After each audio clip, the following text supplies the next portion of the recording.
The old man didn't say a word when they laughed. He just set his rifle case down on the table, unhurried, deliberate, the way a man moves when he has nothing left to prove to anyone, and began undoing the latches one by one. It was the kind of morning that comes to northern Alberta in late September, when the sky goes that particular shade of blue that has no name in English, but every old-timer knows it by feel. Cold enough to see your breath, warm enough to fool you. The kind of morning the old-timers used to say, when a man finds out what he's made of. The annual CFB Edmonton Marksmanship Challenge had been running for 31 years. It had seen everything: decorated snipers, Olympic hopefuls, competition shooters who'd spent more on their equipment than most people spend on a car. But in all those years, nobody could remember seeing a man like Reginald Holt show up to the long-range stage carrying what he was carrying. He was 74 years old. Nobody knew that at first. He looked like he could have been anywhere from 65 to 80. The kind of age that settles into a man's face differently, depending on what kind of life he's lived. His hands were spotted and weathered, the knuckles slightly swollen. He walked with a very slight drag on his left side, barely perceptible. The kind of thing you'd miss if you weren't looking for it. He wore a canvas jacket the colour of dried grass, a wool plaid shirt underneath, and boots that had been resoled at least twice. Nobody knew his name yet. He'd signed in quietly at the registration table, printed his name in small, careful block letters, and found his place in the queue without introducing himself to anyone. That's when Corporal Jason Embry noticed him. Embry was 26, 2 years out of infantry training, recently transitioned into the unit's designated marksman role. He was good, genuinely good, and he knew it with the absolute certainty of a young man who has never yet been shown the full measure of what he doesn't know. He had a Tikka T3X in 6.5 Creedmoor fitted with a Nightforce scope that cost more than his first car, and he'd spent the better part of the past year building and refining his load data until he could print half-inch groups at 100 meters standing on his worst day. He was standing with 2 other younger shooters, Master Corporal Levi Strang and a civilian competitor named Travis Beak, when he spotted the old man's case. "Is that?" Strang said, and then stopped. "It is," Beak said. Embry leaned slightly to the side to get a better look. The old man had the case open now, and inside, lying in a bed of worn grey foam that had moulded itself to the rifle's shape over what must have been decades, was a bolt-action rifle that Embry recognised immediately. A Lee-Enfield No. 4, not a modern reproduction, not a sporterised version with a synthetic stock and a scope rail bolted to the side. A genuine, original No. 4 MKI, wood stock worn smooth and dark with age and oil, the metal surfaces showing the honest patina of a rifle that had been cared for rather than coddled. There was a micrometer rear sight, the original Latter-style aperture that Embry couldn't quite believe he was seeing on a rifle someone had actually brought to a long-range competition. "He's going to shoot that," Beak said. It wasn't a question. It had the tone of a man watching someone bring a canoe to a powerboat race. "At 1,000 yards, Strang added. Embry said nothing for a moment. Then, someone should tell him what distance this stage is. He might think it's the 300-yard relay. It was the kind of thing a young man says when he's not quite willing to be outright cruel, but hasn't yet learned to keep his mouth shut either. He said it quietly, not intending the old man to hear. But Reginald Holt had spent 40 years learning how sound behaves in outdoor environments, he heard. He didn't look up. He continued removing the rifle from the case, checking the action, running a clean patch down the bore with the casual efficiency of a man who has done it 10,000 times. A small canvas bag came out of a side pocket, handloads from the look of the brass, all seated and crimped with the kind of uniformity you get from someone who has been at the reloading bench long enough to do it in his sleep. The range officer for that stage, a retired warrant officer named Sergeant Major Colette Terrian, who had been running this competition for 11 of its 31 years, drifted over. She'd seen the rifle, she'd seen the young men, she'd seen this kind of thing before, though perhaps not in quite this configuration. "Good morning," she said to Reginald Holt. "You're familiar with the stage requirements?" 1,000 yards, he said. His voice was low and unhurried. Wind flags at 3, 5 and 700. 5 rounds for score, 2-sighters. He looked up at her briefly. "They still do it that way?" "They do," she said. He nodded once and went back to his preparations. Terrian glanced at Embry and the others with an expression that communicated something they were too young to decode. Then she moved on. The competition that day had 41 registered shooters in the long-range stage. There were service rifles and precision bolt guns, everything from .308 Winchester to .338 Lapua, and yes, several 6.5 Creedmoors. Embry wasn't wrong that it had become the dominant cartridge in this kind of competition. The results from the morning relay had been solid. The conditions were reasonable, a mild crosswind from the northwest, gusting occasionally to 12 kilometers an hour, the kind of condition that rewards good wind reading and punishes laziness. Reginald Holt was assigned to the afternoon relay. He spent the morning sitting in a folding camp chair he'd brought himself, watching. He had a small notebook, old, its cover soft and dark from handling, and occasionally he'd write something in it. He watched the wind flags. He watched the mirage through what appeared to be a pair of binoculars from a different era than everything else on the line. He drank coffee from a thermos and ate a sandwich and said nothing to anyone. Embry shot in the late morning. He went 9 for 10 on the scoring targets, a good performance, the kind that puts you in contention. He came off the line feeling confident and found himself watching the old man again with something he didn't want to identify as curiosity. "You know who he is?" he asked Terrian, when she was between duties. "I know who he is," she said. "Well?" She looked at him for a moment. Reginald Holt. He was a sniper with the Royal Canadian Regiment. 2 tours in Bosnia, 1 in Afghanistan. She paused. "He holds a range record at Connaught that I don't think anyone's beaten." Embry was quiet for a moment. "With that rifle?" "I honestly don't know," she said, "but I wouldn't assume anything." That should have been enough. For a wiser young man it would have been. But Embry had been shooting well all morning, and his confidence had that particular quality, brittle at the core, aggressive at the edges, that comes from competence without perspective. He told himself he wasn't being disrespectful, he was just being realistic. A number 4 Enfield, iron sights, against modern precision equipment at 1,000 yards. The math was the math, except it wasn't, quite, but he'd have to wait to understand that. The afternoon relay began at 1:30. The wind had shifted slightly. Still northwest, now with a more consistent push, closer to 15 kilometers an hour with occasional gusts toward 20. The mirage had flattened out with the cloud cover moving in from the west. Shooting conditions had deteriorated modestly from the morning. Nothing catastrophic, just honest.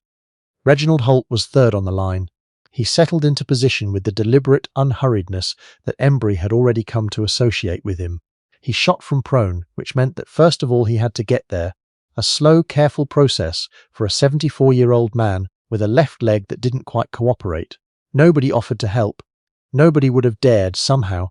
He positioned the rifle, adjusted the rear sight with small, precise turns that spoke of a man who knew exactly what he was doing and why, and went still.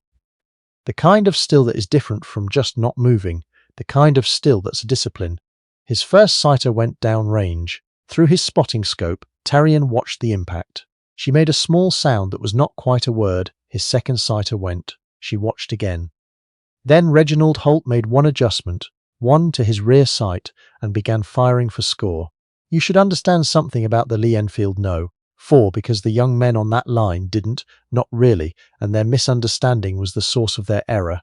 They saw an old rifle and they thought limited, they thought primitive.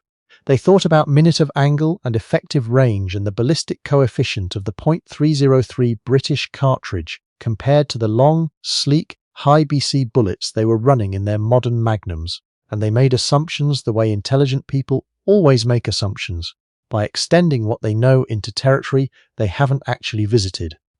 What they didn't know was this: the number 4 was designed to be accurate. Seriously, deliberately, engineered from the ground up accurate, in a way that most modern shooters have forgotten because they've never had to care. The micrometer rear sight they found quaint was capable of precise adjustments down to a single minute of angle. The trigger on a well-maintained example was crisp and consistent, and the .303 British cartridge, hand-loaded with care by someone who understood what he was doing, was entirely capable of reaching out to 1,000 yards and doing useful work. Reginald Holt had spent 40 years understanding all of this. He had also spent 40 years understanding wind. That is the thing that separates a marksman from a good shot, and it cannot be bought with a better cartridge or a more expensive scope. Wind reading is a discipline that lives in the body, in the way your eyes track the flags, the way you feel the air on your cheek, The way you've internalized 10,000 rounds of feedback until the relationship between what you see and what you do becomes something close to instinct. You cannot download it. You cannot shortcut it. You can only earn it, and the currency is time. Reginald Holt had paid. 5 rounds went downrange at 1,000 yards. When the targets came back, Embry was watching from behind the line with Strang and Beak. He'd told himself he wasn't paying that close attention. That was a lie. The old man's group. 1,000 yards, iron sights. .303 British handloads in a rifle old enough to have served in a different war. Embry stared at it for longer than he'd like to admit. Later, he would struggle to explain what he felt in that moment. It wasn't quite humiliation. He'd shot well himself, and his equipment was what it was. It was something more complicated. The feeling you get when a thing you believe to be simple reveals itself to be deep. When the map turns out to be wrong, not because you drew it badly, but because the territory is larger than you knew. How? Strang said flatly. Nobody answered him. Reginald Holt came off the line, picked up his rifle, and began the same methodical process of cleaning and casing it that he'd performed in reverse hours earlier. He had the quiet self-containment of a man who does not need external validation to know what he has done. It was Embry who finally walked over. He told himself he wanted to ask a technical question. That was partly true. "Sir," he said. The old man glanced up. "Corporal Jason Embry, I wanted to." He stopped. Started again. "That was remarkable shooting." Holt considered him for a moment with the kind of look that takes a person's full measure without being unkind about it. "Thank you," he said. "I have to ask, the sight adjustments you made after your sighters. You only made one correction. Wind shifted between my second sighter and going for score," Holt said. "From the left. The flag at 300 showed it first. I'd already accounted for the rest. How much did you hold?" The old man looked at him steadily. "How much do you think I held?" Embry paused. He'd been watching the flags during the shot. He ran the math in his head, the cartridge, the velocity, the wind speed, the range. "I'd have held," he thought, "maybe 3.5 minutes, maybe 4. Holt nodded slowly. "The 303 at 1,000 with my load, in that condition, I held 3.75 minutes of left wind and dropped it slightly for the mirage. The flag at 500 was giving me a visual I've seen before." He paused. "You have to know what the flags are telling you, not just what they look like." It was such a simple distinction that Embry almost missed it.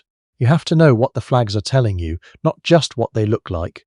He turned it over in his mind and felt the edge of something large. "I said something this morning," Embry said, "about the stage distance. I don't know if you heard." "I heard." Embry found that he couldn't look away. "I apologize for that." The old man regarded him for a moment. He didn't dismiss it. He didn't wave it off with the false generosity of a man who wants to be seen forgiving. He just let it sit there, the apology and the honesty in it. "The rifle doesn't care what you think of it," Holt said finally. "It only knows what you ask it to do." He closed the latches on the case and straightened up slowly, pressing one hand briefly against his lower back. Then he did something Embry hadn't expected. He reached into the side pocket of the case and removed a book. Not a real book, a notebook, but a different one than the one he'd been writing in during the morning. This one was older. The cover was a dark military green, worn shiny at the corners, the pages soft with age. He held it for a moment, looking at it, and in that pause something complicated moved across his face that Embry couldn't quite read. "I'm going to give you something," Holt said, "because I watched you shoot this morning and you have the fundamental. You can already shoot. What you need now is less certainty and more time." He held out the notebook. Embry took it with both hands without thinking. "That's 40 years of wind calls at ranges from 300 to 1,100 yards. Conditions, locations, what I expected, what I got, what I learned." Holt's voice was even. "I made my first entry in that book at CFB Gagetown in 1987. The last entry is from 3 months ago at a private range outside Red Deer." Embry looked down at the notebook. The cover had no label. He opened it to a random page and saw dense, small handwriting. Dates, locations, wind speeds, corrections, notes in the margin in a smaller hand still. He turned another page, another. It was the record of a life spent paying attention. "Sir, I can't take this," he said. "You can," Holt said. "I have it memorized. It doesn't do me any good sitting in a box. It might do you some." He picked up his case. "Don't try to use it as a reference. Read it, learn to think the way it thinks. That's different from looking things up." He turned to go. "Wait," Embry said. He wasn't ready for this to be over. He could feel that he was standing at the edge of something that he would spend years trying to return to. "Can I ask?" "Afghanistan," Sergeant Major Terrian said. "She talks too much," Holt said, mildly. There was no real resentment in it. "One more question. The number 4, why that rifle? You could shoot anything." Holt was quiet for a moment. "I've had that rifle since I was 17, he said at last. "My father brought it back from Korea. He didn't talk about where he'd had it or what it had done. He just kept it clean and accurate, and he taught me to do the same." He looked at the case. "Some things you keep because they were given to you by someone who knew what they cost. Every time I shoot it, I remember that there is more in the world than what I understand. It keeps me honest." He nodded once, the same precise economical nod he'd given Sergeant Major Terrian that morning, and walked away through the dry September grass toward the parking lot, carrying the case at his side, not looking back. Embry stood there with the notebook in his hands. Strang appeared at his shoulder. "What's that?" "I don't know yet," Embry said, which was the most honest thing he'd said all day. That evening, in the barracks, he sat on his bunk and read for 3 hours. He didn't look things up. He read the way Holt had told him to, trying to think the way the writing thought, trying to find the shape of a mind that had spent 4 decades in conversation with the wind. He read entries from Bosnia, from Rangers in Germany, from a private competition in Saskatchewan, from Kandahar in 2009. He read the careful notation of a man who treated every shot fired as data and every correction as a lesson. He read the failures as carefully as the successes, and there were failures noted with the same neutral precision as everything else, because a man who has been at something for 40 years knows that the failures are where the learning lives. He found an entry from 2003, CFB Edmonton, a September morning, wind northwest at 14 kilometers an hour. The same range, possibly the same line. The correction Holt had written matched almost exactly what he'd done today. Some knowledge, it turns out, doesn't expire. It was well past midnight when Embry finally put the notebook down. He thought about Reginald Holt driving home, wherever home was, with the rifle his father had brought back from Korea lying in its worn grey foam. He thought about the weight of that, the specific weight of a thing carried across generations, the care, the maintenance, the knowledge passed down not in words but in practice, in the hours at the bench and the hours on the line and the slow accumulation of what a rifle can teach you if you listen. He thought about the comment he'd made that morning, the ease of it. The way a confident young man reaches for dismissal when he hasn't yet had to earn his understanding. He didn't feel good about it. He wasn't supposed to. There's a particular kind of education that doesn't happen in a classroom or on a training exercise.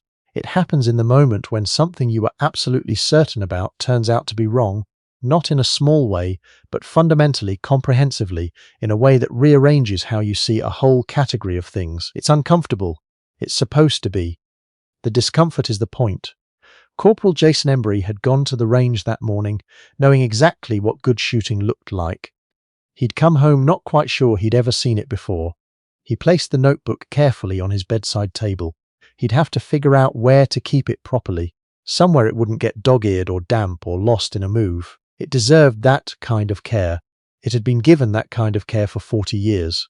In the morning, he was going to call Sergeant Major Terrian and ask if she had a way to reach Reginald Holt. There were more questions. There would always be more questions now, which was itself the first sign of someone who is beginning to understand something real. But there was one question he already knew the answer to. When they'd asked him, at lunch, what the old man had shot, what his group had looked like at 1,000 yards, iron sights, a rifle from another era, with a cartridge the catalogues had stopped calling cutting edge before Embry was born, he'd told them the number, and there'd been a silence. "That's not possible," Beak had said, and Embry, who had stood 3 meters from the target and seen it with his own eyes, had found that he didn't have a lot of patience for what was and wasn't possible anymore. "I thought so too," he said. This morning, he'd left it at that. Some lessons you can give a person. Some lessons they have to walk up to and see for themselves, close enough to touch. Reginald Holt had spent a lifetime understanding the difference, and now, slowly, imperfectly, one conversation and one handed-down notebook at a time, that understanding had begun its long passage into the next pair of hands. That's how it has always worked if you pay attention. Not in classrooms, not in manuals, in the hours on the range, in the entries in a worn green notebook, in the moment when a young man with a modern rifle watches an old man with an older one and understands, for the first time, that obsolete is a word for people who stopped asking questions.